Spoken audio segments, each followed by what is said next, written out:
आज हम आपके साथ रोलेट सत्याग्रह पर चर्चा करेंगे।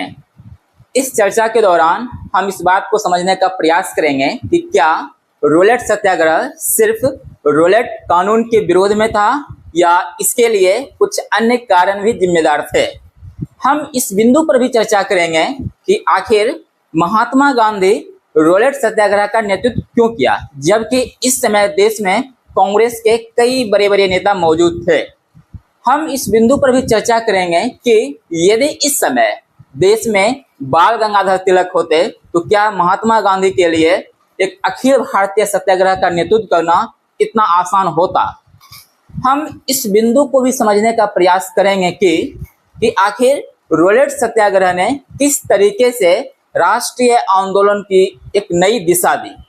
हम इस बात पर भी विचार करेंगे कि आखिर रोलेट सत्याग्रह के दौरान देश के लोगों के द्वारा, राष्ट्रीय नेतृत्व के द्वारा जिस तरीके से कार्य किया गया, जिस तरीके से नेतृत्व किया गया, वह नेतृत्व किस प्रकार से ब्रिटिश सत्ता को भारतीय राष्ट्रीय आंदोलन के लिए या भारतीय राष्ट्रीय आंदोलन के प्रतिरोध में, या आप ऐसा कह सकते हैं कि भारतीय राष्ट्रीय आंदोलन के दौरान अपनी रणनीति को पुनर्विचार करने के लिए मजबूर कर दिया। ठीक है, इन सारे बिंदुओं के साथ साथ हम कई सारे फैक्ट्स को भी देखेंगे और कंसेप्ट को भी देखेंगे। ये क्लास आपके प्री एग्जाम के साथ साथ मेंस एग्जाम के दृष्टिकोण से भी महत्वपूर्ण होगा। ठीक है, तो हम इन सारे बिंदुओं को एक एक करके चर्चा करते हैं। तो सबसे पहले हम समझते हैं कि रोलेट सत्याग्रह क्या है। सबसे पहले हम लोग क्या समझते हैं कि रोलेट सत्याग्रह क्या है। तो अगर हम इस बात को समझें कि रोलेट सत्याग्रह क्या है, तो इसके लिए थोड़ा सा हमको समझना पड़ेगा कि रोलेट सत्याग्रह हुआ क्यों, इसके होने का क्या कारण है, यह सत्याग्रह क्यों हुआ। ठीक है, अगर हम इस बिंदु पर विचार करते हैं कि आखिर रोलेट सत्याग्रह क्यों हुआ, तो आप देखेंगे एक जो मेजर कॉज है वह यह है कि रोलेट एक्ट। वह कौन सा कारण है? Rowlatt Act. अब होता क्या है, मार्च 1919 का समय है। क्या है? मार्च 1919 का समय है जब ब्रिटिश सत्ता के द्वारा एक रोलेट एक्ट लाया गया था। हम इस रोलेट एक्ट को अभी आसान भाषा में समझते हैं, आगे फिर इसको हम विस्तार से देखेंगे। रोलेट एक्ट में इतना कहा गया था कि इस देश में क्रांतिकारी गतिविधियों को और राष्ट्रवादी भावना जो उभार हो रहा है उसको कैसे नियंत्रित किया जाए, इसको लेकर प्रावधान दिया गया था। और इसमें यह प्रावधान दिया गया था कि इसको नियंत्रित करने के लिए संदेह के आधार पर किसी भी व्यक्ति को गिरफ्तार किया जा सकता है और गिरफ्तार करने के बाद उसे जेल में डाला जा सकता है। और उस व्यक्ति के पास किसी प्रकार का ना वकील का रखने का अधिकार होगा, ना दलील देने का अधिकार होगा, ना अपील करने का अधिकार होगा। तो जब इस प्रकार का काला कानून हमारे देश में लाया गया तो हमारे देश के लोगों ने, हमारे देश के नेतृत्व ने क्या क्या इस कानून के विरोध में सत्याग्रह किया। ठीक है, हम इसको और आगे विस्तार से समझने का प्रयास करेंगे। अभी हम ये समझ रहे हैं कि रोलेट सत्याग्रह क्यों हुआ। तो पहला एक रीजन हो गया कि रोलेट एक्ट के खिलाफ हुआ। इसके साथ साथ आप देखेंगे जो इस समय का जो सिचुएशन बन रहा है, वो सिचुएशन क्या बन रहा है, इस समय कुछ हमारे देश में सामाजिक आर्थिक दुष्प्रभाव भी हैं। ये सामाजिक आर्थिक दुष्प्रभाव इस समय क्या हुआ है, ये जो 1919 का समय है, इससे 4 साल पहले अगर आप देखेंगे तो विगत 4 सालों से क्या हो रहा था, देश प्रथम विश्व युद्ध में लगा हुआ था। और इस प्रथम विश्व युद्ध में जो फर्स्ट वर्ल्ड वार है, इस फर्स्ट वर्ल्ड वार में क्या होता है, हमारे देश से बहुत सारे लोगों ने सेना के रूप में, गैर सैनिक के रूप में क्या किया था, ब्रिटेन का सहयोग किया था। और इस कारण से हमारे देश में बहुत सारे आर्थिक समस्याएं आ गई थी, बहुत सारे सामाजिक समस्याएं उत्पन्न हो गई थी। तो ये भी एक कारण बना रोलेट सत्याग्रह का।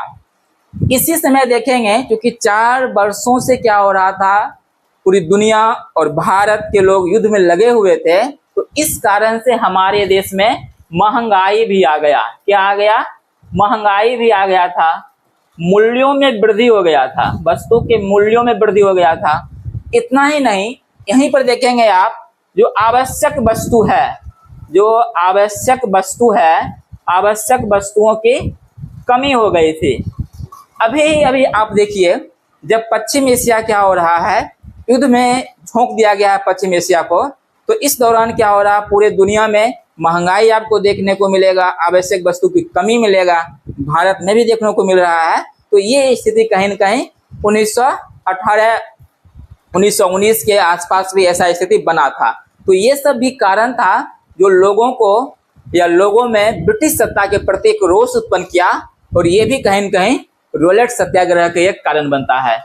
इसी तरह से देखेंगे कि 1918 का ही समय है जब हमारे देश में एक अकाल आया था, और जो अकाल देश की एक बड़ी जनसंख्या को प्रभावित किया। तो कहीं कहीं वो जो अकाल है, ये अकाल भी क्या हो जाता है, इस रोलेट सत्याग्रह का एक कारण बन जाता है। ठीक है, तो आपने देखा कि रोलेट सत्याग्रह के लिए रोलेट एक्ट के साथ साथ कई अन्य कारण थे, जिसमें रोलेट एक्ट के साथ साथ जो प्रथम विश्व युद्ध के दौरान जो लोगों की जो परेशानियां हुई थी, वो सारे के सारे रीजन भी कहीं न कहीं सत्याग्रह के साथ जुड़ जाते हैं।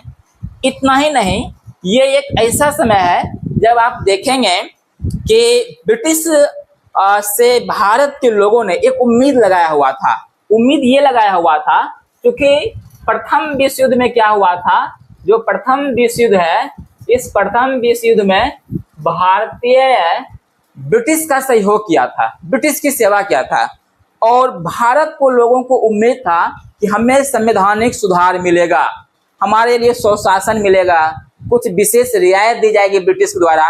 लेकिन ब्रिटिश के द्वारा क्या दिया गया, तो ब्रिटिश के द्वारा दिया गया था रोलेट एक्ट दिया गया। तो ये भी एक गुस्सा हुआ। इसी तरह से अगर हम और कुछ बातों पर अगर हम विचार करें, देखने का प्रयास करें कि और क्या सब जिम्मेवार हो सकते हैं, तो आपको ध्यान होगा 1916 में, 1916 का समय है, ठीक है। इस 1916 के दौरान होम रूल मूवमेंट स्टार्ट हुआ था, ठीक है।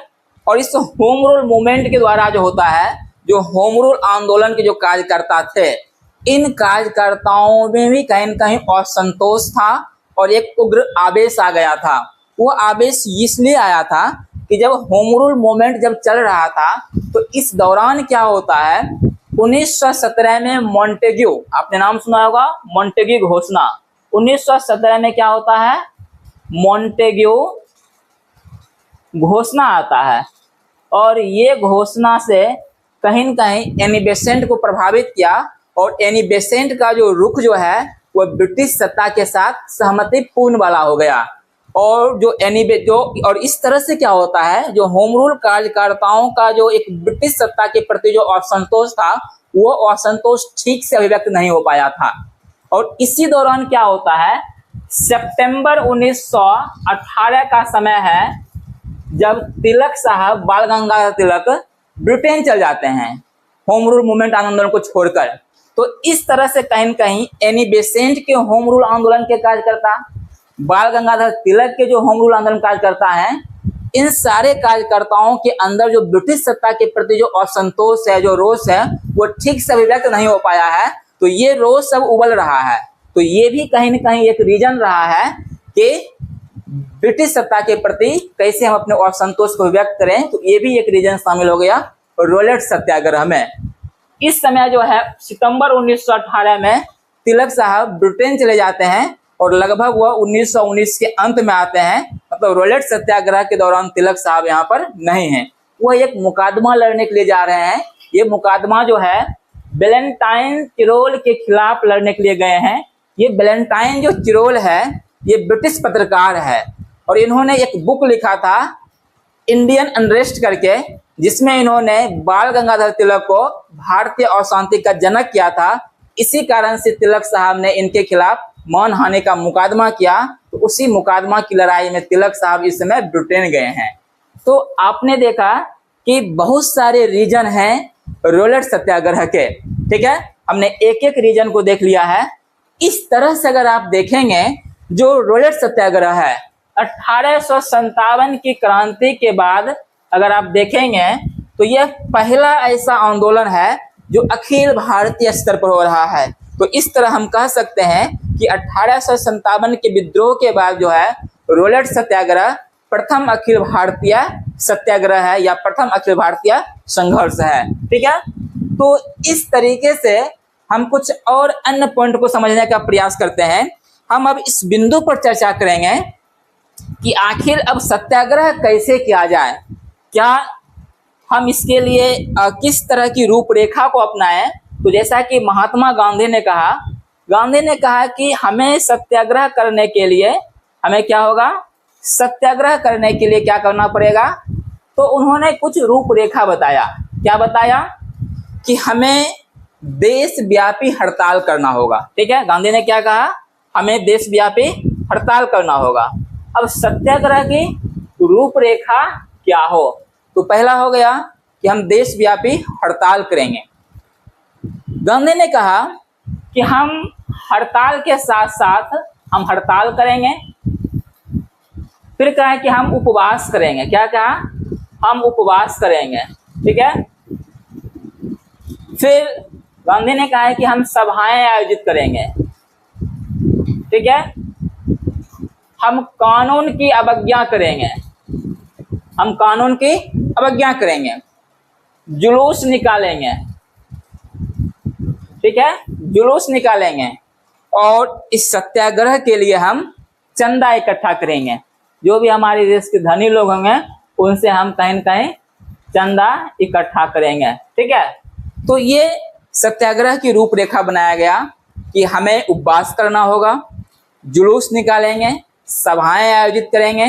ठीक है, कानून की सविनय अवज्ञा करेंगे, सभ्यता पूर्वक अवज्ञा करेंगे और हम इस आंदोलन के लिए चंदा इकट्ठा करेंगे। तो इस प्रकार से सत्याग्रह की रूपरेखा तैयार किया जाता है। ठीक है, अब हम इस बिंदु पर चर्चा करते हैं कि आखिर 1919 में, ठीक है, 1919 में रोलेट सत्याग्रह क्यों लाया गया। ठीक है, 1919 में रोलेट सत्याग्रह क्यों लाया गया।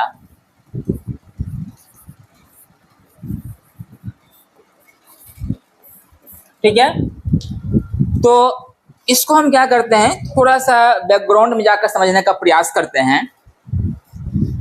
आपको पता होगा कि 1905 के स्वदेशी आंदोलन के समय से ही, ठीक है, 1905 के स्वदेशी आंदोलन के समय से ही हमारे देश में कहीं न कहीं क्रांतिकारी गतिविधियों का उभार देखा जा रहा है। ठीक है, इस दौरान आपने देखा होगा कि अनुशीलन समिति, अभिनव भारत जैसे संगठन या अनुशीलन समिति और अभिनव भारत जैसे संगठन के कार्यकर्ताओं के द्वारा जिस प्रकार से क्रांतिकारी गतिविधियां की जा रही थी, तो उस क्रांतिकारी गतिविधियों को दबाने के लिए, सप्रेस करने के लिए ब्रिटिश सत्ता के द्वारा समय समय पर अलग अलग एक्ट लाया गया।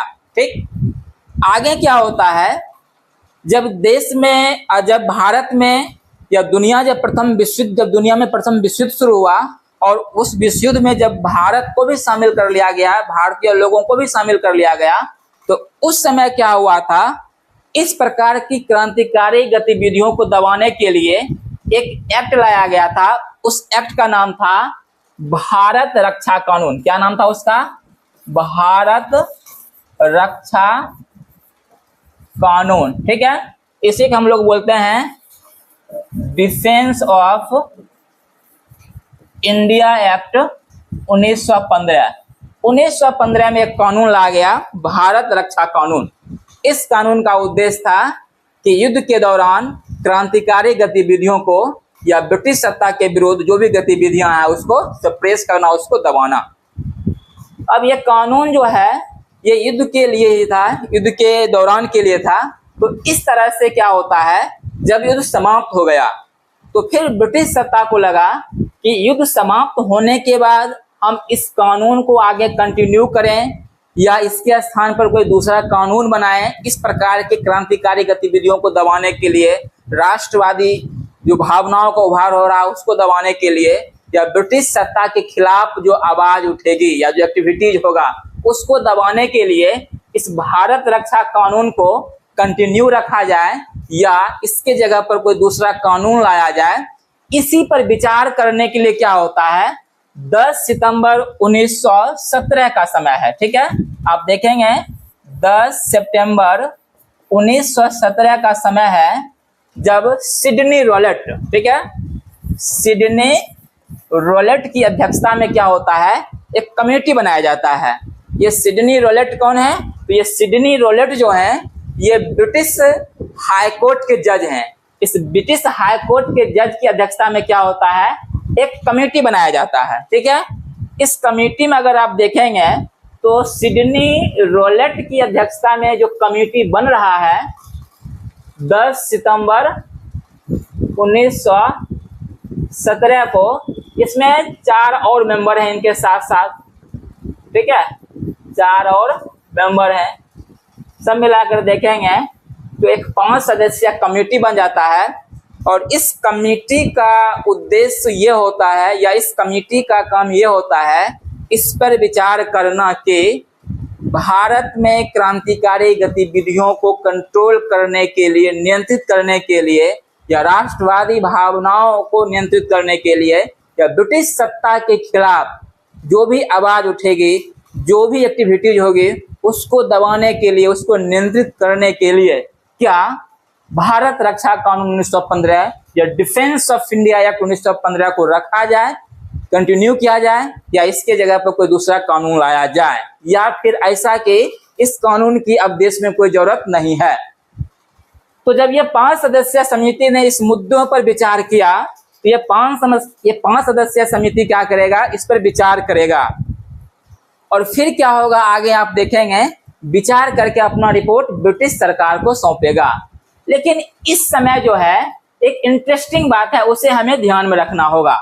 वो इंटरेस्टिंग बात यह है, जिस समय ये कमेटी बनाया गया था, जिस समय क्या हुआ, ये कमेटी बना था सितंबर 1917 में, इस कमेटी के बारे में गांधी को नहीं पता था।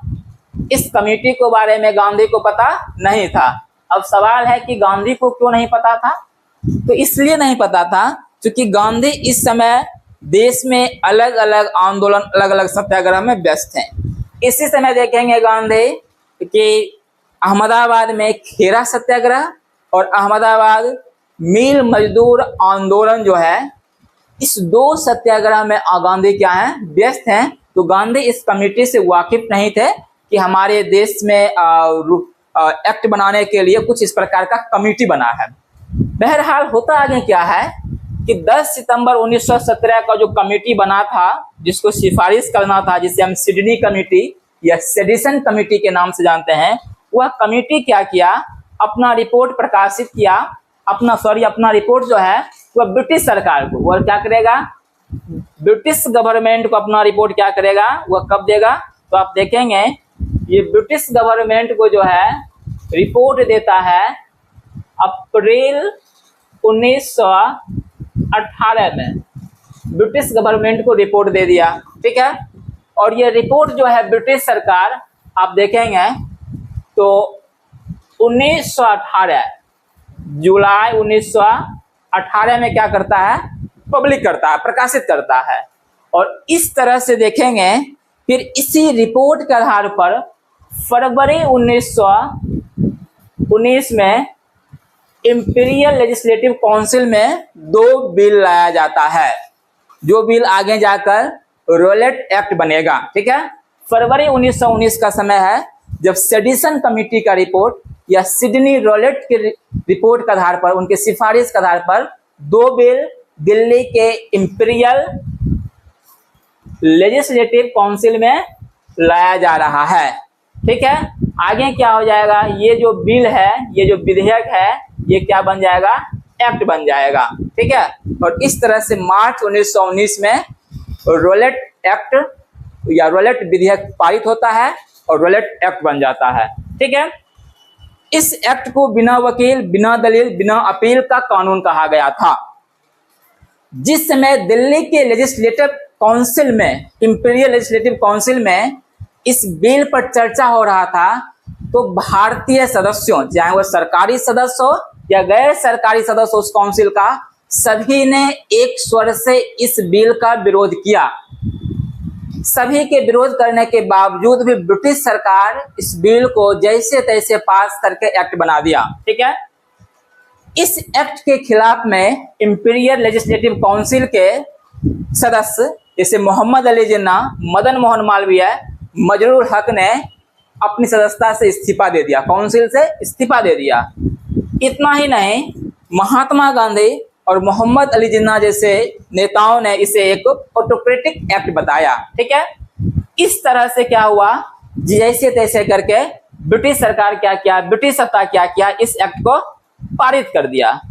अब हम इस बिंदु पर चर्चा करते हैं कि यदि अब हम इस बिंदु को देखेंगे कि यदि इस समय मीन्स 1918 1919 के समय में यदि बाल गंगाधर तिलक देश में होते तो क्या गांधी के लिए इतना आसान होता एक अखिल भारतीय सत्याग्रह का नेतृत्व करना। ठीक है, तो जाहिर सी बात है कि यदि इस समय तिलक हमारे देश में होते तो गांधी के लिए इतना आसान नहीं होता कि गांधी एक अखिल भारतीय सत्याग्रह का नेतृत्व करते। अब इसको हम थोड़ा सा समझने का प्रयास करते हैं। जैसा अभी आपको हम जस्ट बताए थे, सितंबर 1918 का समय है। ठीक है, इसमें क्या होता है, बाल गंगाधर तिलक जो हैं वो कहाँ चले जाते हैं, वो जाते हैं लंदन चले जाते हैं। लंदन क्यों जाते हैं, एक मुकादमा लड़ने के लिए जा रहे हैं लंदन। वो किस प्रकार का मुकादमा है, ये मुकादमा जो है, ये मुकादमा देखेंगे आप तो वैलेंटाइन चिरोल के खिलाफ एक मुकादमा है। वैलेंटाइन जो चिरोल है ये ब्रिटिश पत्रकार है, इन्होंने एक बुक लिखा इंडियन अनरेस्ट करके। क्या बुक लिखा, इंडियन अनरेस्ट करके। और इस बुक में बाल गंगाधर तिलक को इन्होंने भारतीय अशांति का जनक कहा। इसी कारण से तिलक साहब इनके ऊपर मानहानि का मुकादमा किया था। तो इसी मुकादमा की लड़ाई में तिलक लंदन चले जाते हैं। तो इस समय चूंकि यहाँ पर तिलक नहीं है, इसलिए गांधी के लिए इस सत्याग्रह का नेतृत्व करना इतना आसान हो गया और इतनी स्वच्छता पूर्वक वो आगे बढ़ पाए। चूंकि बाल गंगाधर तिलक के पास आंदोलन करने का एक लंबा अनुभव है और तिलक हमारे देश में एक ऐसा नेता थे जो बहुत ही लोकप्रिय नेता थे और आप ये कह सकते हैं उस समय तक कम से कम गांधी से तो ज्यादा सम्मानित नेता थे। इसलिए यदि बाल गंगाधर तिलक इस समय देश में होते तो गांधी के लिए इस अखिल भारतीय सत्याग्रह का नेतृत्व करना इतना आसान नहीं होता। इतनी स्वच्छता पूर्वक, इतना स्वतंत्र होकर गांधी इस नेतृत्व में आगे नहीं बढ़ पाते। ठीक है, तो अब हम आगे बढ़ते हैं। अब इस समय तक क्या हुआ है, दिल्ली के इंपीरियल लेजिस्लेटिव काउंसिल क्या किया है, रोलेट बिल को पारित कर दिया गया है और रोलेट एक्ट बन गया था। ठीक है, लेकिन इससे पहले हम थोड़ा सा इस बैकग्राउंड को समझने का प्रयास करते हैं। जिस समय जब फरवरी 1919 में क्या होता है, फरवरी 1919 में जब सिडनी रोलेट या सेडिशन कमेटी का सिफारिश दिल्ली के इंपीरियल लेजिस्लेटिव काउंसिल में रखा गया और इस आधार पर 2 बिल लाया गया। ठीक है, जिसे हम जनरली रोलेट एक्ट के नाम से जानते हैं।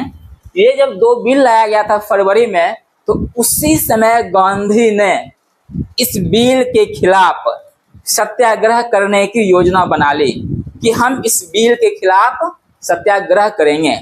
हम आपको गांधी के बारे में यहाँ पर छोटा सा कहानी बता रहे हैं कि आखिर गांधी के मन में इस बिल के खिलाफ सत्याग्रह करने की योजना क्यों आया, क्यों गांधी इस प्रकार के काला कानून के विरोध में हैं, क्यों गांधी इस प्रकार के कानून जो लोगों के बुनियादी स्वतंत्रताओं को खत्म करने का प्रयास करता है उसके खिलाफ हैं, क्यों गांधी इस प्रकार के कानून के खिलाफ हैं जो लोगों की अभिव्यक्ति की स्वतंत्रता को खत्म करने का प्रयास कर रहा है। तो एक आपको हम कहानी छोटा सा बता रहे हैं। 1918 का समय है। इस समय गांधी बीमार पड़ते हैं और गांधी बॉम्बे के एक हॉस्पिटल में है। उनका वहाँ ऑपरेशन होना है और उनको एक बेहोशी का इंजेक्शन दिया गया है और उस समय चूंकि गांधी बीमार हैं, उनके जगने सोने का कोई नियत समय नहीं है, वो नियत समय है, कभी सोते हैं कभी जगते हैं। तो गांधी जो है सो रहे हैं और वह नींद में कुछ बोल रहे थे। होता है कि हम लोग भी नींद में कभी कभी कुछ बोलने लगते हैं, तो गांधी सो रहे थे और नींद में कुछ बोल रहे थे। गांधी के साथ उनका निजी सचिव महादेव देसाई थे। आपने नाम सुना होगा महादेव देसाई का। ये गांधी के निजी सचिव हैं और ये महादेव देसाई उस समय हॉस्पिटल में ही थे। महादेव देसाई का काम था कि गांधी जो भी एक्टिविटीज करते थे उसको वो नोट करते रहते थे। तो जैसे ही गांधी कुछ बोलना शुरू किया, उन्होंने नोट करना शुरू कर दिया। गांधी नींद में एक बात बोले कि ये कैसे हो सकता है कि नमक जैसी वस्तु जो जीवन के लिए इतना अनिवार्य है, उस पर कोई कर कैसे लगा सकता है, कोई कर कैसे लगा सकता है। दूसरी बात, नमक जैसी वस्तु पर जब कर लगाया गया तो इस देश के लोगों ने बोला क्यों नहीं? नमक जैसे वस्तु पर कर लगने पर तो इस देश में विद्रोह हो जाना चाहिए था। मुझे आश्चर्य हो रहा है कि इस देश में विद्रोह क्यों नहीं हुआ। आपको पता है कि 1982 में क्या होता है, ब्रिटिश सत्ता के द्वारा नमक कर अधिनियम लाया गया था और जिसका विरोध आ गया गांधी संविदा अवज्ञा आंदोलन 1930 के दौरान करेंगे। तो इसी नमक कर का विरोध हो रहा है। गांधी नींद में इसी नमक कर की बात कर रहे थे। महादेव देसाई ने उसे नोट किया। ठीक है, अब सोचिए गांधी वैसे एक्ट जो लोगों की स्वतंत्रताओं के, लोगों के बुनियादी अधिकार के खिलाफ है, उसके लेकर कितना एक्टिव है, कितना सक्रिय है गांधी। तो इसीलिए गांधी जब रोलेट बिल इंपीरियल काउंसिल में लाया गया था, उन्होंने उसके खिलाफ हो गए थे। उन्होंने सत्याग्रह करने की योजना बनाई कि हम इस बिल के खिलाफ सत्याग्रह करेंगे, हम इस बिल के खिलाफ देश के लोगों को बताएंगे कि ब्रिटिश सत्ता किस प्रकार का बिल लेकर आया है। तो अब समझिए, गांधी के पास भी एक लंबा अनुभव है सत्याग्रह करने का, आंदोलन करने का और इस प्रकार के काले कानूनों से लड़ने का। जिस समय गांधी दक्षिण अफ्रीका में थे, जब गांधी को पता लगा कि एक ऐसा बिल है जिसमें ये एक ऐसा एक्ट है जिसमें यह कहा गया है कि भारतीय को अपने पास हमेशा परमिट रखना पड़ेगा, तो गांधी ने उस एक्ट के खिलाफ खड़ा हो गया, आवाज लगाया और उस एक्ट को खत्म करवाया। जब गांधी को पता लगा अफ्रीका में कि ब्रिटिश सत्ता एक ऐसा एक्ट बनाया है जिसमें यह कहा गया है कि हिंदू और मुस्लिम का विवाह अवैध होगा, तो गांधी ने उस एक्ट के खिलाफ आंदोलन किया। जब गांधी को अफ्रीका में पता लगा कि ब्रिटिश सत्ता ने कर्मचारियों से, मजदूरों से अनिवार्य टैक्स लेने के लिए एक्ट बनाया है, तो गांधी ने उसके खिलाफ मूवमेंट किया। और यहाँ गांधी अभी इंडिया में भी कम से कम 3 आंदोलन तो कर दिए थे। चंपारण आंदोलन, खेरा आंदोलन और अहमदाबाद मिल मजदूर का आंदोलन। गांधी के पास भी आंदोलन का, सत्याग्रह का एक लंबा अनुभव था।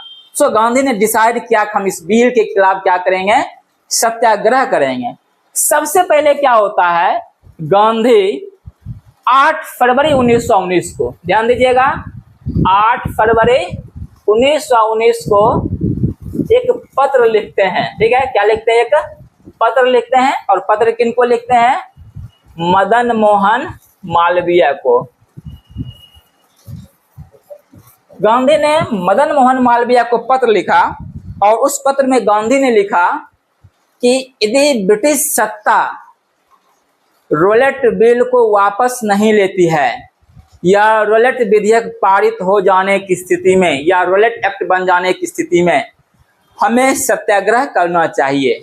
तो इस प्रकार से रोलेट सत्याग्रह का प्रस्ताव के लिए पत्र लिखा मदन मोहन मालवीय को। ठीक है, इसके बाद क्या होता है, इसके कुछ दिन बाद आप देखेंगे 24 फरवरी 1919 को। ठीक है, कितना है, 24 फरवरी 1919 को गांधी साबरमती आश्रम में, कहां पर,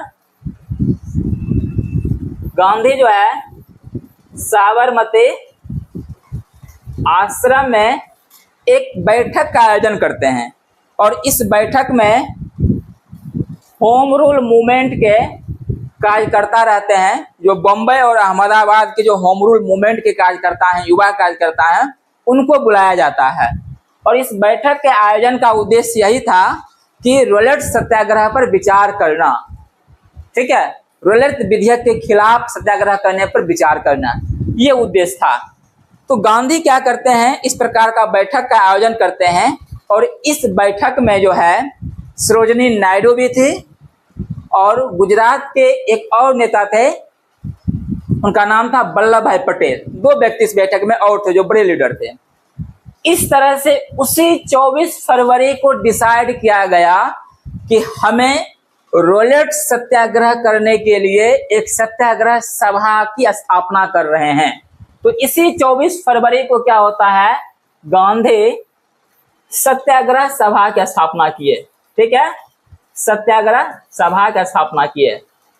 और इस सत्याग्रह सभा के सदस्यों को यह शपथ दिलाया जाता था कि रॉलेट विधेयक वापस नहीं लिए जाने की स्थिति में या रॉलेट एक्ट बन जाता है तो रॉलेट एक्ट खारिज नहीं किए जाने की स्थिति में हम तब तक गिरफ्तारी देते रहेंगे। इस प्रकार का शपथ लिया गया। हम संविधान पूर्वक अवज्ञा करेंगे कानूनों का, हम सभ्यता पूर्वक कानूनों का अवज्ञा करेंगे, इस प्रकार का शपथ लिया गया।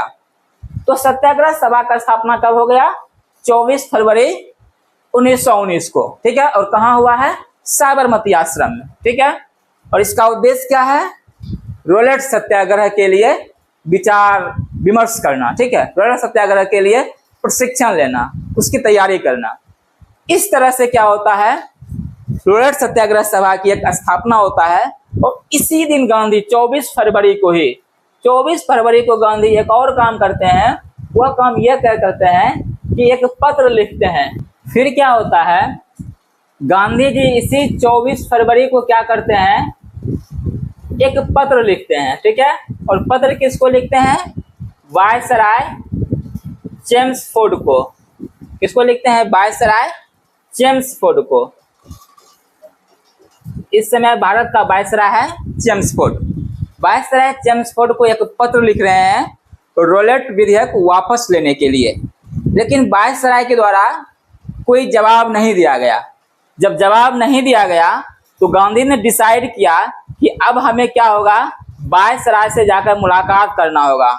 और इस तरह देखते हैं हम कि गांधी 5 मार्च 1919 को, ठीक है, 5 मार्च 1919 को क्या होता है, गांधी दिल्ली पहुंच जाते हैं वायसराय से मिलने के लिए और वायसराय से मुलाकात करते हैं।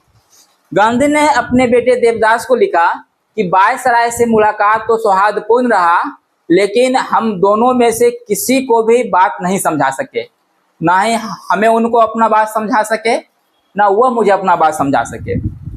तो इस प्रकार से क्या होता है, गांधी ने कहा कि ब्रिटिश जो है तर्कों से नहीं समझेगा, इसे समझने के लिए कुछ और करना होगा, ठीक है। तो इस तरह से इस प्रकार के बातचीत हुआ और इस तरह से विधेयक को वापस जो है नहीं लिया जाता है, ठीक है। इस तरह से फिर क्या होता है, आगे फिर गांधी क्या करते हैं कि दिल्ली से क्या होंगे, अब वापस आएंगे, फिर बॉम्बे लौटेंगे, ठीक है। लेकिन जब गांधी दिल्ली से बॉम्बे आने वाले थे तो उन्होंने लखनऊ भी गए और देश के अलग अलग भागों भी गए, क्योंकि उस समय गांधी जो है वो फरवरी, मार्च, अप्रैल, ये जो समय है, गांधी देश के अलग अलग भागों में यात्रा कर रहे हैं और गांधी लोगों के मन को समझ रहे हैं कि लोग आखिर रॉलेट एक्ट के लेकर क्या सोच रहे हैं, लोगों के अंदर इस एक्ट को लेकर क्या विचार है, लोगों की क्या प्रतिक्रिया है, वो जानने का प्रयास करते हैं। तो गांधी दिल्ली के जब लौट रहे हैं तो लखनऊ जाते हैं, इलाहाबाद जाते हैं और फिर बम्बई वापस आएंगे। इलाहाबाद में गांधी मोतीलाल नेहरू के घर पर रुकते हैं, आनंद भवन में ठहरते हैं। मोतीलाल नेहरू गांधी के जो सत्याग्रह की योजना है, उस सत्याग्रह की योजना के प्रति ज़्यादा प्रभावित नहीं होते हैं, उदासीन ही बने रहते हैं। लेकिन मोतीलाल नेहरू का जो युवा, जो उनका एक बेटा है जवाहरलाल नेहरू, JL नेहरू, ये चूँकि अभी युवा हैं, ये गांधी के सत्याग्रह के विचार से बहुत ज़्यादा प्रभावित है, उत्साहित हैं और यह सत्याग्रह सभा में वो ज्वाइन करना चाह रहे हैं, ये सभा करना चाह रहे हैं, ये रॉलेट सत्याग्रह के खिलाफ बोलना चाह रहे हैं। तो ये देखे कि JL नेहरू बहुत उत्साहित थे उस समय। इस तरह से क्या हुआ, गांधी इलाहाबाद में रुके और फिर वहाँ से क्या हुआ, बॉम्बे आते हैं और फिर गांधी बॉम्बे में अलग अलग जगह सभाएं की और रोलेट विधेयक के खिलाफ उन्होंने बोलना शुरू किया, लोगों से बात करना शुरू किया। इस प्रकार की कुछ गतिविधियां रही। इसी समय क्या होता है, दक्षिण भारत से उनको एक आमंत्रण आता है। ठीक है, इसी समय क्या होता है, दक्षिण भारत से एक आमंत्रण आता है मद्रास जाने के लिए। और वो जो आमंत्रण है, वो आमंत्रण कौन भेजते हैं, तो आमंत्रण भेजते हैं, आपने नाम सुना होगा, सी राजगोपालाचारी का। सी राजगोपालाचारी का, यही सी राजगोपालाचारी हैं जो गांधी को आमंत्रण देते हैं मद्रास आने के लिए। और गांधी इस आमंत्रण पर 18 मार्च 1919 को कहाँ पहुंचते हैं, गांधी 18 मार्च 1919 को मद्रास पहुंचते हैं। ठीक है, और जब मद्रास पहुंचते हैं तो गांधी मद्रास में भी जाकर सी राजगोपालाचारी से इस सत्याग्रह के बारे में विस्तार से बातचीत करते हैं, वहाँ के लोगों से मिलते हैं और रोलेट जो विधेयक है इसके बारे में लोगों से बातचीत करते हैं, सभाएं आयोजित करते हैं। और इस तरह से लोगों को कहीं न कहीं इस एक्ट के खिलाफ अवेयर कर रहे हैं। और इस तरह से क्या होता है कि इसी दौरान मद्रास में ही गांधी को पता लगता है कि दिल्ली के इंपीरियल लेजिस्लेटिव काउंसिल जो है दोनों विधेयक को पारित कर दिया और इस प्रकार रोलेट एक्ट बन गया है। और इस प्रकार से ब्रिटिश जो है रोलेट एक्ट बना दिया है। ठीक है, रोलेट एक्ट बना दिया है। तो इस तरह क्या होता है कि इस रोलेट एक्ट के बनने में इंपीरियल लेजिस्लेचर काउंसिल के मेंबर, सारे के सारे भारतीय मेंबर ने विरोध किया। इस देश के बुद्धिजीवियों ने सरकार को पत्र लिखा, गांधी ने स्वयं पत्र लिखा। मतलब सारे के सारे संवैधानिक जो उपाय थे उस उपाय का प्रयोग कर लिया गया। सारे के सारे संवैधानिक प्रतिरोध का जब कोई असर नहीं हुआ और फाइनली जब एक्ट बना दिया ब्रिटिश रोलेट एक्ट, तो गांधी ने तमिलनाडु के तूतीकोरिन से ही 28 मार्च 1919 को, स्टेट को याद रखिएगा, 28 मार्च 1919 को तूतीकोरिन, तमिलनाडु के तूतीकोरिन से क्या करते हैं, देश के लोगों को आह्वान करते हैं। आह्वान क्या कर रहे हैं, वो देश के लोगों से आह्वान कर रहे हैं कि हमें इस एक्ट के खिलाफ सत्याग्रह करना होगा। उन्होंने इस देश के लोगों से आह्वान किया कि आगामी 6 अप्रैल को, कितना, 6 अप्रैल 1919 को क्या करना है, हमें सत्याग्रह का आयोजन करना है। हमें उपवास रखेंगे, इस दिन सत्याग्रह करेंगे, सार्वजनिक सभाएं करेंगे और सेक्रेटरी ऑफ स्टेट से मांग करेंगे कि आप इस रोलेट एक्ट को खारिज कर दें। 6 अप्रैल का दिन को फिक्स कर दिया गया सत्याग्रह, रोलेट सत्याग्रह के लिए, रोलेट कानून के खिलाफ विद्रोह के लिए, विरोध के लिए। और इस तरह से आप देखेंगे कि जो रोलेट सत्याग्रह है ये ब्रिटिश सरकार के खिलाफ पहला अखिल भारतीय संघर्ष था। क्योंकि ये जो रोलेट सत्याग्रह है ये देश के सभी लोगों को प्रभावित करने वाला था। जो रोलेट एक्ट है ये देश के सभी लोगों को प्रभावित करने वाला था। और लेकिन इस तरह से एक बात आपको और ध्यान रखना पड़ेगा, ये जो सत्याग्रह है इसका प्रभाव शहरों तक ही सीमित रहा है, ग्रामीण क्षेत्रों में बहुत कम देखा गया है। ठीक है, इस बात को भी हमें ध्यान रखना होगा। इस तरह से क्या होता है, 6 अप्रैल का दिन तो फिक्स कर दिया गया सत्याग्रह के लिए, लेकिन जो डेट के कन्फ्यूजन के कारण कुछ लोगों को मालूम था कि 30 मार्च को ही सत्याग्रह होने वाला है। तो देश के कुछ भागों में, जैसे दिल्ली जैसे शहरों में 30 मार्च को ही क्या होता है, हड़ताल हो जाती है, उपवास लोग रखते हैं, सभाएं आयोजित करते हैं और इस तरह से वहां पर काफी हिंसा भड़कता है दिल्ली में और गांधी के समर्थन में और रोलेट एक्ट के खिलाफ नारे लगाए जाते हैं। तो इस तरह से 30 मार्च को ही क्या हो जाता है, कुछ लोगों ने अलग अलग शहरों में इसके खिलाफ हड़ताल, सभाएं ये सब आयोजित करना शुरू किया। लेकिन दिल्ली में थोड़ा सा कुछ ज्यादा ही हिंसा हो गई थी। ठीक है, पब्लिक और प्रशासन और सेनाओं के बीच झड़प हो गया था, जिसमें कुछ लोगों की मृत्यु भी हो गई थी। अब चूंकि ये रोलेट एक्ट के खिलाफ ये हिंसाएं हुई थी, सत्याग्रह हुआ था और बड़े स्तर पर दिल्ली में हो गया था, और दिल्ली चूंकि राजधानी था तो ये जाहिर सी बात है ये न्यूज पूरे देश में फैलने ही वाला था। तो इस तरह से एक उदारवादी नेता है, उनका नाम है, आपने नाम सुना होगा एसएन बनर्जी का, ठीक है, उनका नाम क्या है, एसएन बनर्जी, उदारवादी नेता है। ये सुरेंद्रनाथ बनर्जी जो है, सुरेंद्रनाथ बनर्जी जो है, ये वायसराय काउंसिल के जो होम मेंबर हैं, या कह सकते हैं आप मिनिस्ट्री ऑफ होम अफेयर्स, उसको एक लेटर लिखा कि आप ऐसा कीजिए कि दिल्ली की घटनाओं की जांच के लिए एक आयोग बना दीजिए। क्या बना दीजिए? एक आयोग बना दीजिए। इससे क्या होगा, ये जो हिंसाएं हुई है और लोगों के अंदर जो इसके प्रति जो असंतोष है, जो आक्रोश है, उस पर कुछ मरहम लगाने का काम करेगा। और इस आयोग का मेंबर महात्मा गांधी को बना दीजिए, जो कि अभी आंदोलन में बहुत व्यस्त हैं। इससे क्या होगा, वह आयोग में सक्रिय हो जाएंगे तो आंदोलन पर कुछ कम प्रभाव पड़ेगा आंदोलन का। लेकिन ministry of home affairs SN Banerjee के इस प्रस्ताव पर कोई ध्यान नहीं दिया, खारिज कर दिया। और इस तरह से फाइनली क्या होगा, 3 दिन बाद 6 अप्रैल को पूरे देश में, जो कि पहले से फिक्स किया गया था, जगह जगह जुलूस निकाला जाएगा।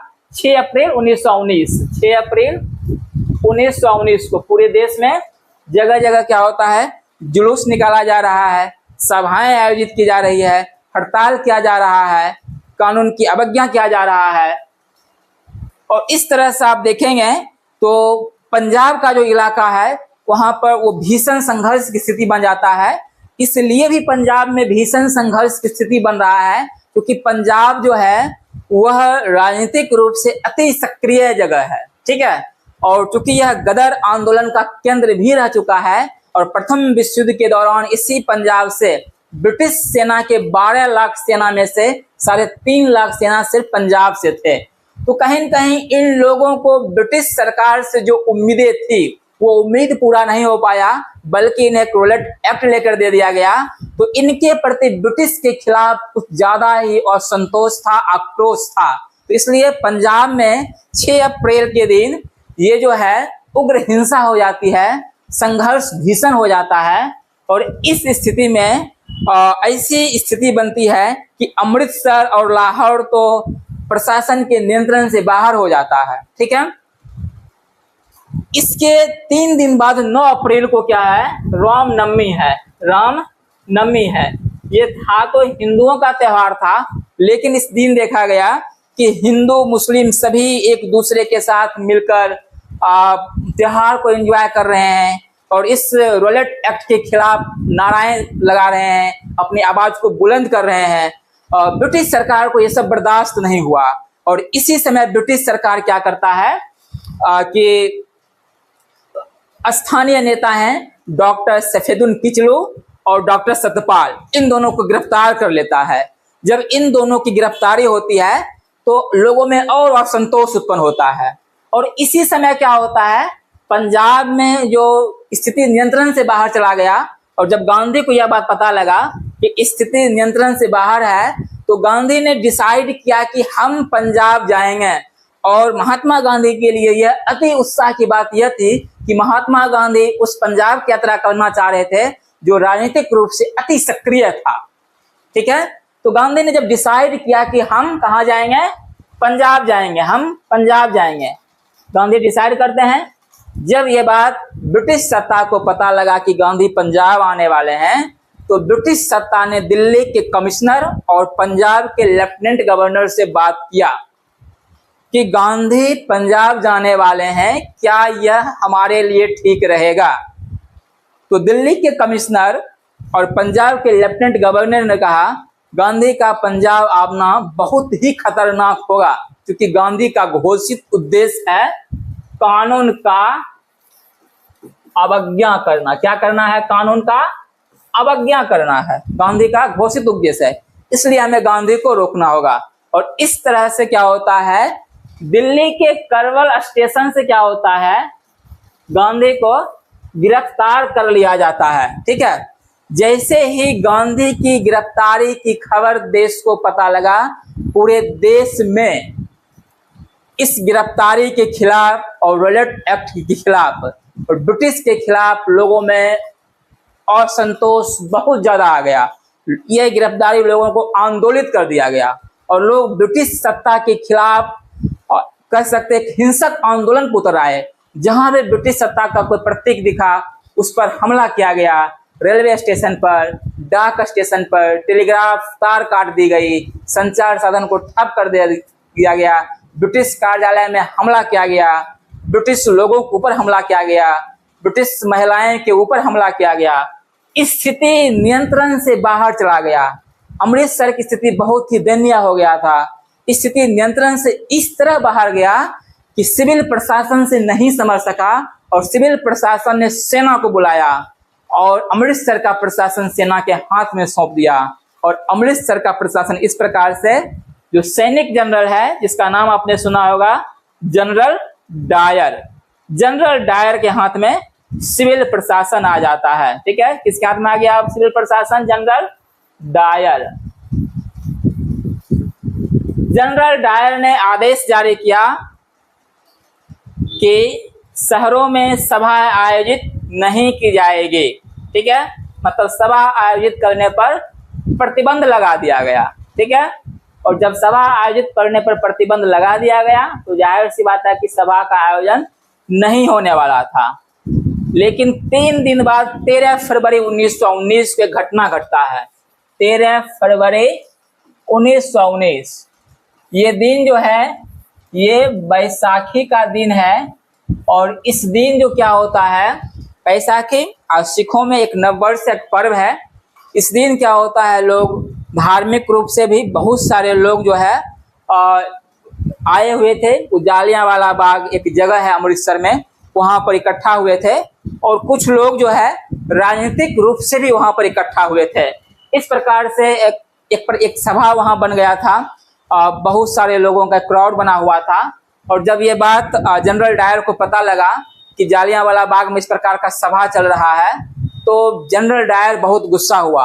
आखिर दुनिया के सबसे शक्तिशाली सत्ता ब्रिटिश सत्ता के बर्दाश्त भी कैसे होता कि हमारी आदेश का अवहेलना किया जा रहा है, हमारी आदेश का अवज्ञा किया जा रहा है। जनरल डायर ने आंख मूंदकर सेना को साथ लिया और जालियांवाला बाग की तरफ चल दिया। जालियांवाला बाग जो है वो बड़े बड़े दीवारों से घिरा हुआ था। उसमें एक ही रास्ता था जो कि आने जाने के लिए एक रास्ता बना हुआ था। उस रास्ता को ब्लॉक कर दिया गया और सेना को आदेश दे दिया गया कि अंधाधुंध गोली चलाओ। लगभग 1600 गोलियां चली। ऐसा कहा जाता है कि हजारों की संख्या में लोग मरे। हालांकि सरकारी रिपोर्ट कहता है कि मात्र 379 लोगों की मृत्यु हुई। ठीक है, और हजारों लोग घायल हुए। तो इस तरह से जो है ये जो है जालियांवाला बाग हत्याकांड 13 फरवरी बैसाखी के दिन 1919 को होता है। और ये जो हत्याकांड जो है ये कहीं न कहीं ब्रिटिश सत्ता की क्रूरता का सबसे भीषण रूप था, आप कह सकते हैं। ठीक है, और इस तरह से जब ये बात गांधी को पता लगा कि हमारे विरोध के कारण, हमारे गिरफ्तारी के विरोध में लोगों ने हिंसक संघर्ष किया, तो गांधी को बहुत दुख हुआ इस बात से, क्योंकि गांधी तो अहिंसा के पुजारी थे और इस सत्याग्रह को भी एक अहिंसक सत्याग्रह के रूप में उन्होंने शुरू किया। तो गांधी को जब पता लगा कि लोगों ने हमारे गिरफ्तारी के खिलाफ में हिंसक संघर्ष किया, ये कहीं न कहीं गांधी को हृदय से झकझोर दिया। और गांधी 14 अप्रैल 1919 को अपने आश्रम में एक सभा को संबोधित करते हैं और गांधी कहते हैं कि यह बहुत ही दुर्भाग्यजनक है कि आप लोगों ने हमारी गिरफ्तारी पर अहिंसक संघर्ष किया, लूटमार की हिंसा किया, अगजनी किया, ब्रिटिश महिलाओं के ऊपर हमला किया। ये बहुत ही दुर्भाग्यजनक है।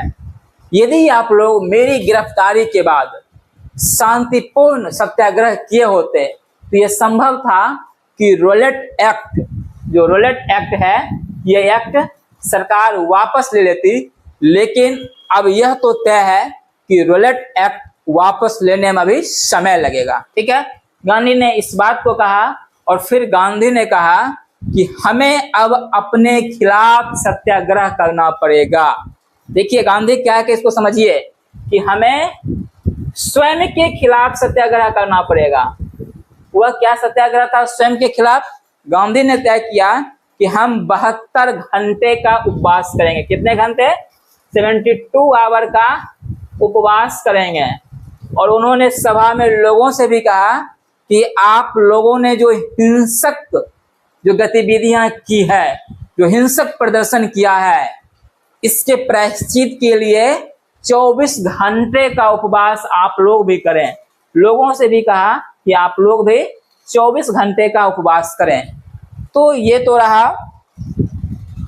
एक कंटेक्स्ट रहा। ठीक है, इस तरह से क्या होता है, चूंकि 13 अप्रैल के दिन हजारों की संख्या में लोगों की मृत्यु होता है और देश में एक भीषण एक हिंसक संघर्ष शुरू हो जाता है, कई हिंसक घटनाएं होती है। तो गांधी ने डिसाइड किया कि हमें इस सत्याग्रह को वापस ले लेनी चाहिए। और इस तरह से आप देखेंगे फाइनली क्या होता है, 19 अप्रैल 1919 को, कब? 19 अप्रैल 1919 को क्या होता है, गांधी जी के द्वारा रोलेट सत्याग्रह आंदोलन वापस ले लिया जाता है। ठीक है, अब हम कुछ और बिंदु को समझने का प्रयास करते हैं। वह यह है कि जब क्या हुआ, रोलेट सत्याग्रह हत्याकांड जब हुआ, जब जालियांवाला बाग हत्याकांड हुआ, तो इस हत्याकांड के विरोध में साहित्यकार रविंद्रनाथ टैगोर क्या करते हैं, अपनी नाइटहुड की उपाधि जो है वापस कर देते हैं। ठीक है, क्या होता है, नाइटहुड की उपाधि वापस कर देते हैं। आपने एक नाम सुना होगा शंकरन नायर का, शंकरन नायर का। शंकरन नायर जो हैं ये वायसराय के कार्यकारिणी परिषद के सदस्य हैं। ये शंकरन नायर अपनी सदस्यता का त्यागपत्र दे देते हैं। ठीक इसी तरह से एक अंग्रेज लेखक का प्रतिक्रिया आया इस हत्याकांड के विरोध में कि जनरल डायर ने पंजाब बचाकर पूरे देश को खो दिया। इसका मतलब ये था कि जनरल डायर जब जालियांवाला बाग में उपस्थित लोगों के ऊपर गोली चलाने का आदेश दिया तो ये हत्याकांड देश के लोगों को आंदोलित कर दिया, देश के लोगों को ब्रिटिश सत्ता के खिलाफ कर दिया और देश के लोगों के सामने ब्रिटिश सत्ता का क्रूरतम चेहरा को रखा। ठीक है, और इसी कंटेक्स्ट में ब्रिटिश लेखक ने ऐसा प्रतिक्रिया दिया कि जनरल डायर ने पंजाब को बचाकर देश खो दिया। ठीक है, हमारे देश के नेता सुरेंद्रनाथ बनर्जी ने लिखा कि जो रोलेट सत्याग्रह है यह असहयोग आंदोलन का जननी है। असहयोग आंदोलन का क्या है? जननी है, जन्मदाता है। ठीक है, उनका कहना था कि जो असहयोग आंदोलन हमारे देश में हुआ ये कहीं न कहीं जालियांवाला बाग हत्याकांड के कारण हुआ है। ऐसा इसलिए उन्होंने कहा जिस समय जालियांवाला बाग हत्याकांड हुआ उस समय तो ब्रिटिश सत्ता सेंसरशिप लगा दिया था, तो उस समय कोई न्यूज देश के अलग अलग भागों में नहीं जा पा रहा था कि आखिर हो क्या रहा है पंजाब में। लेकिन जब सेंसरशिप हटा तो फिर इस हत्याकांड का न्यूज देश के अलग अलग भागों में गया और जब देश के अलग अलग भागों में इस देश के जब इस हत्याकांड का न्यूज गया तो लोगों को आक्रोशित किया, आंदोलित किया और फिर लोगों ने ये डिसाइड किया कि अब हमें ब्रिटिश सत्ता के साथ असहयोग करना पड़ेगा। अब हमें ब्रिटिश सत्ता के साथ बहिष्कार की रणनीति पर विचार करना होगा और फिर देश के लोगों के दबाव में हमारा राष्ट्रीय नेतृत्व असहयोग आंदोलन शुरू करते हैं। ठीक है, तो ये सुरेंद्रनाथ बनर्जी ने इस प्रकार की बात कर रहे हैं। इसी तरह से क्या होता है, ये जो हत्याकांड है, ये जो हत्याकांड आप देख रहे हैं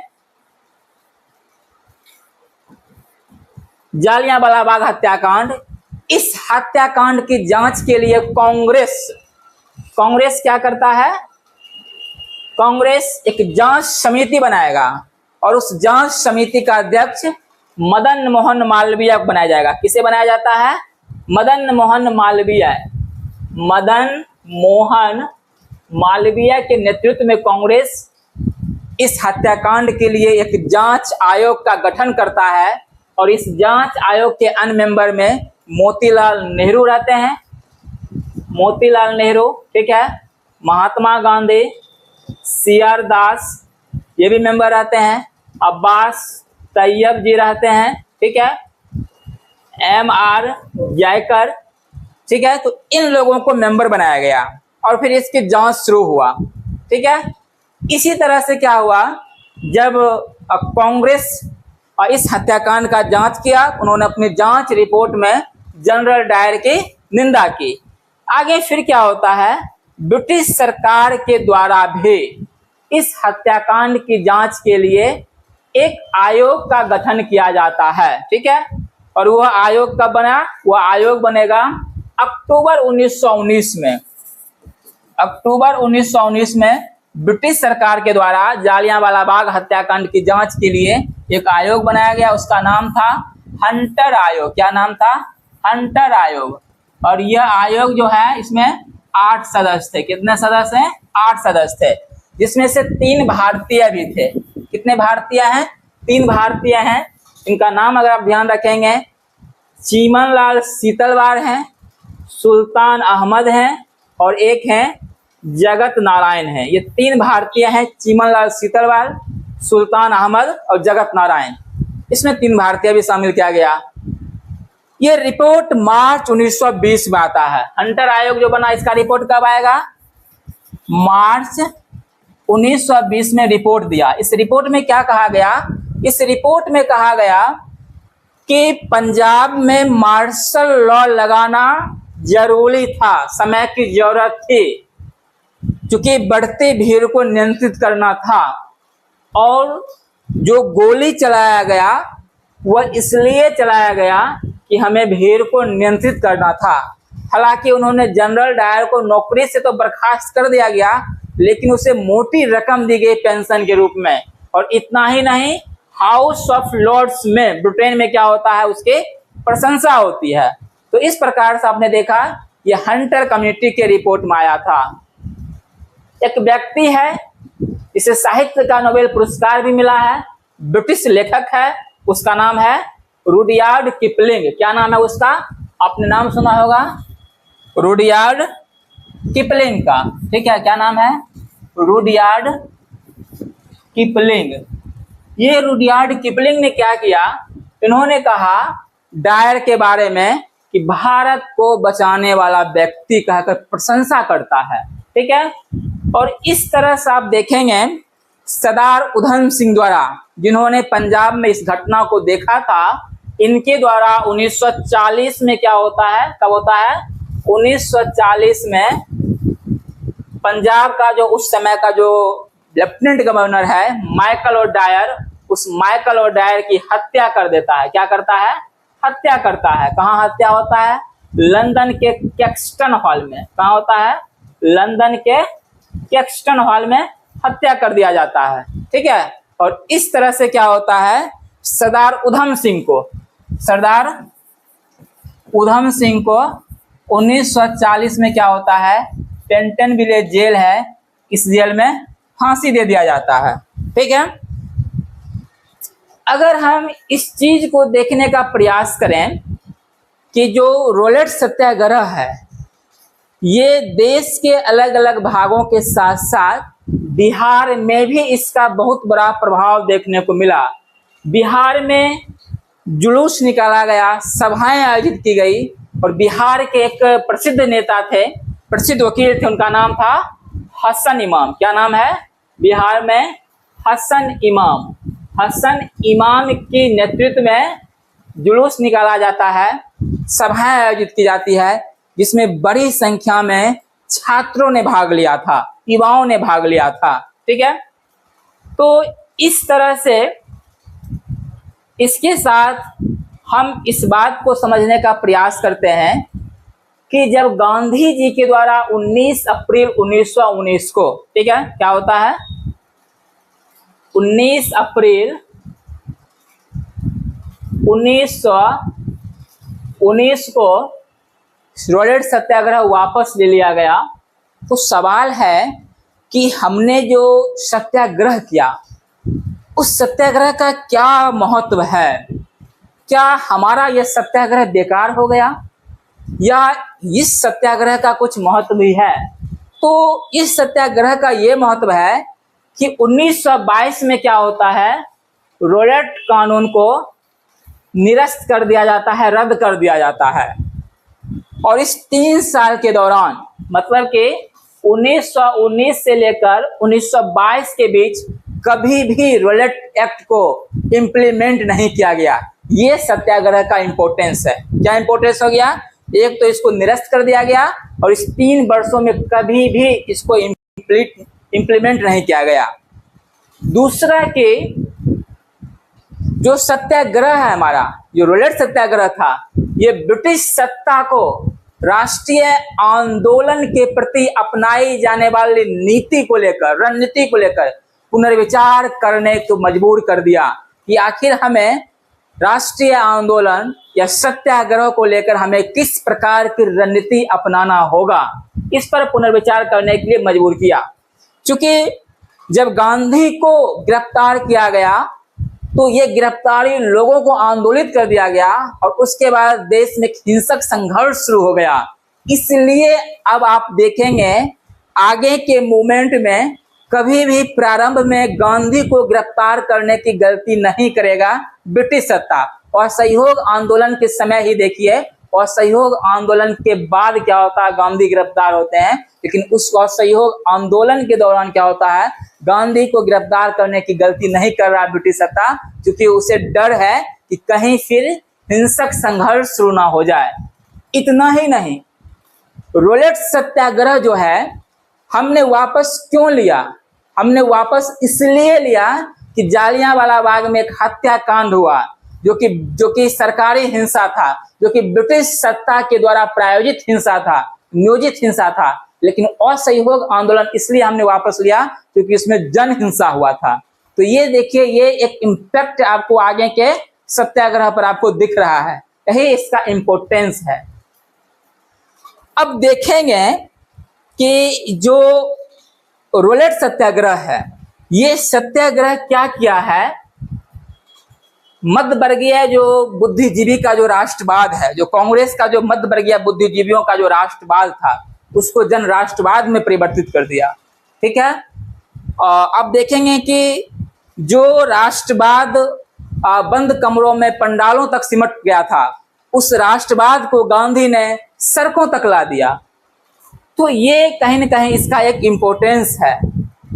और इस प्रकार से आप देखेंगे कि जब क्या होता है कि जब सेंसरशिप हटता है और जब लोगों को इस हत्याकांड के बारे में पता लगता है, भीषण हिंसक घटनाएं के बारे में पता लगता है, तो फिर क्या होता है, वह लोगों को मजबूर कर दिया असहयोग के लिए ब्रिटिश सत्ता के साथ, बहिष्कार के लिए। और आगे असहयोग आंदोलन, बहिष्कार मूवमेंट आपको देखने को मिलेगा।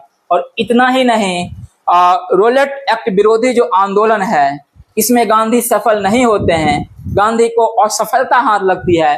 तो कहीं न कहीं गांधी को कांग्रेस जैसे राजनीतिक संगठन की आवश्यकता को भी आवश्यकता को भी महसूस होता है कि हमें कांग्रेस जैसा संगठन की आवश्यकता है।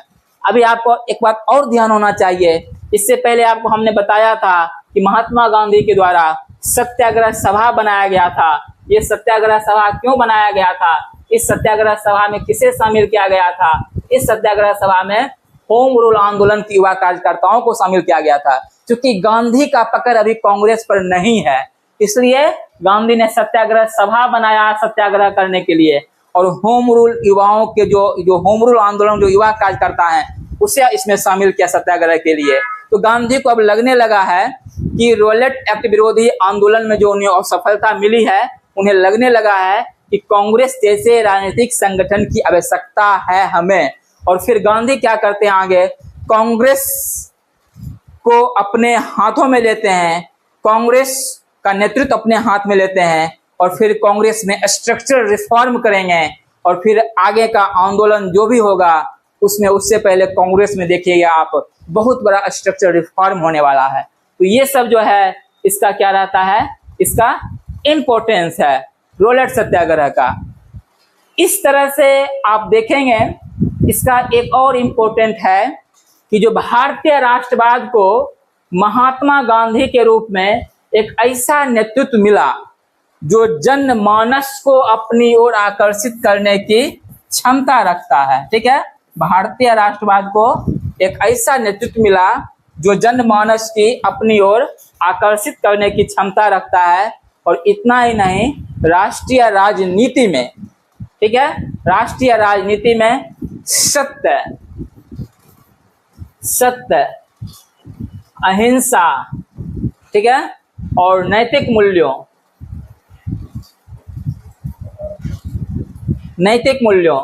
सत्याग्रह।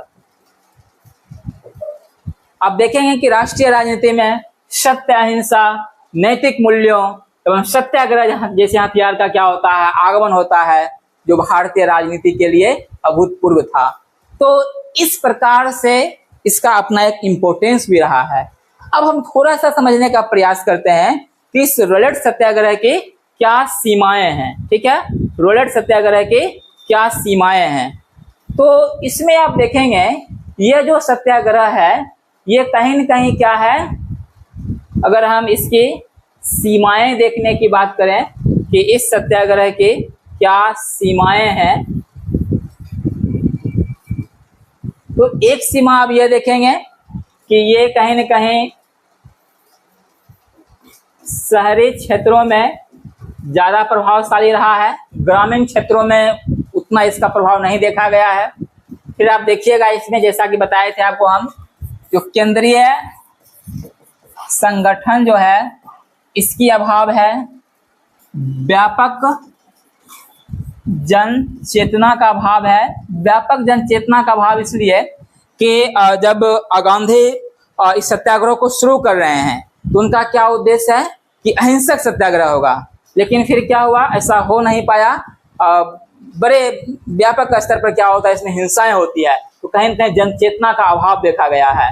और इतना ही नहीं, जनता जो है वो अहिंसक आंदोलन के लिए प्रशिक्षित नहीं था। ठीक है, और गांधी ने जनता को क्या किया, सत्याग्रह जैसे हथियार थमाकर बहुत बड़ी गलती कर दिया। ये भी इसकी एक सीमा है।